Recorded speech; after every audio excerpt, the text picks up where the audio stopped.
এ কি রানীমা, আপনি এখানে? আর আমি আপনাকে সারা বন খুঁজে বেড়াচ্ছি।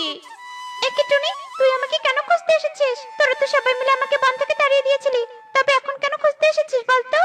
এরপর টুনি ময়ূরী রানীকে বনবাসীর উপর কালুর অত্যাচারের কথা খুলে বলে।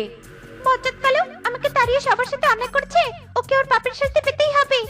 কিন্তু আগে তো সবার সামনে আপনাকে নির্দোষ প্রমাণিত করতে হবে, আর সত্যি ঘটনা খুঁজে বের করতে হবে।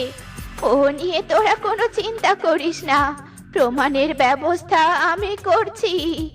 এই বলে মিনু তার পুটলি থেকে একটা আয়না নিয়ে আসে। এই নিয়ে রে মা, এটা হলো একটা জাদুই আয়না।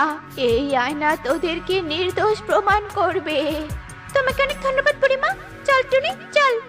এরপর টুনি ও ময়ূরী রানী তাদের বনে ফিরে যায়।